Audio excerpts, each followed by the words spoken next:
Welcome back to Sunday Politics. To get some more perspectives into the matter, a legal practitioner, Ikechukwu Ikeji, is here with me in the studio, and the Director of Voter Education, INEC, also joins in from our Abuja studios. Thank you for joining us on the program.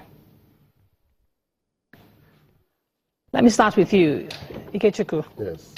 The judgment of Justice Okonabang, which evolved into Jimoh Ibrahim emerging as the candidate for the PDP in Ondo State, doesn't it contradict the judgment of Justice Liman, which affected the outcome in Edo State, where the Ahmed Makafi candidate, Yamo, emerged as the flag bearer for the party? Yes, I think it does. But before I make my comments, let's clear something out of the road. And that is that since some of the issues are before a court of competent jurisdiction, the extent to which we can discuss it is limited. We can only discuss perhaps the jurisprudence, the philosophies behind the issues, but not necessarily getting into the facts and giving an opinion as to where the judges should sway to. Having said that, yes, where I find funny is where you see courts now deciding for political parties who their candidates should be. It is an aberration that we ought to discourage. Another funny side is the speed with which INEC responds to some of these decisions. If you recall, like you said, Justice Liman gave a judgment, a full judgment, not a ruling. Justice Abang's ruling too was contrary to the one of Justice Liman. But INEC's position is that they got that of Justice Abang later in time, just before they released the names. And as a result, that they were bound to obey that of Justice Abang. Let's grant them that.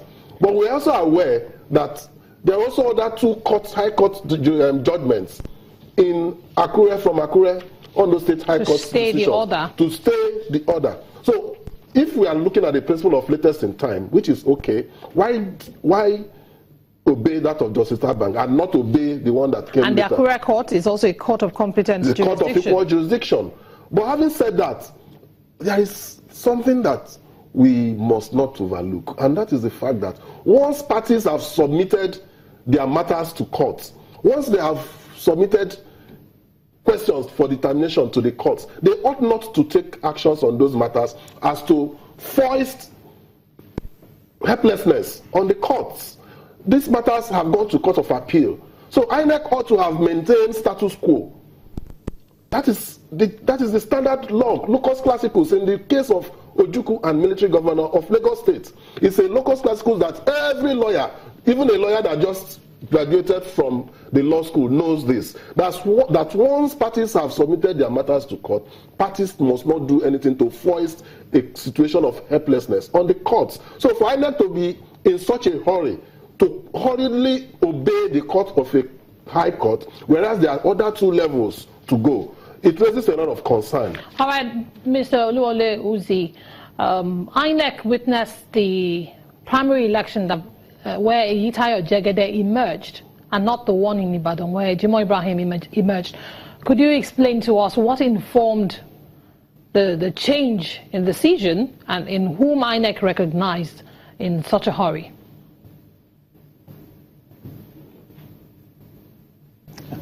Thank you very much. I'm surprised that the lawyer in studio, Pastor Ikeji, says that INEC should not obey a court order, because that's what he's saying. It's tantamount to saying that INEC should not obey a court order, because he said we should not be in a hurry to obey a court order. He knows that the cardinal principle of law is that orders must be obeyed immediately they are given. They must be obeyed. So that's basic, first of all.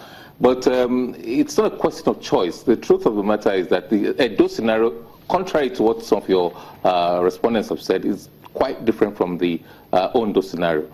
In Edo, the candidate, Pastor Yamu, actually did go to court, and he belongs to the Makafi faction. He went to court and got an order. Apart from the fact that we're also recognizing, as at that time, the orders that made Makafi, as it were, the chairman of the party. So the two orders that emanated were in unison. They were together. But in this particular case, there was an order And we listed, we monitored the Congress, organized the primary election, organized that produced Jegede and retired Jegede. And we also published his particulars as required by law at that stage.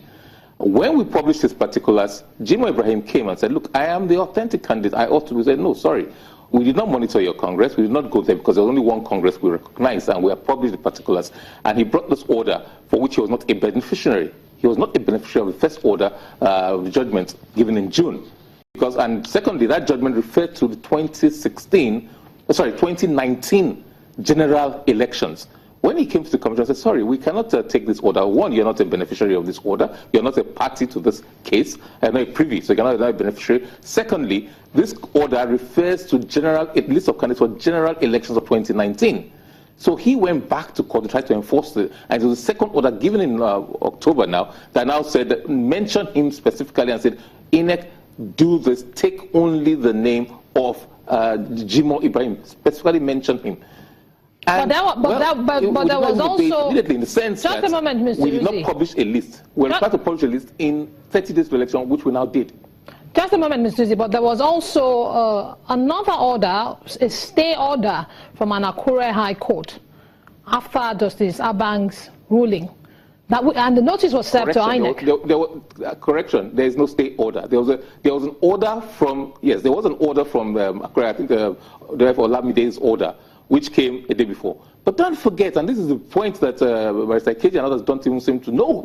It's good to know all the facts before you start making comments, especially on network TV. Now, there was Justice Abang reaffirmed that order a day before we published. So yes, there was an Akure Court order 24 hours at a time, but subsequent to that order, there were two orders. Subsequent to that order, Justice Abang now reaffirmed this order and refused the stay of execution and reaffirmed the order and said we must obey that order, otherwise we're guilty of contempt of court.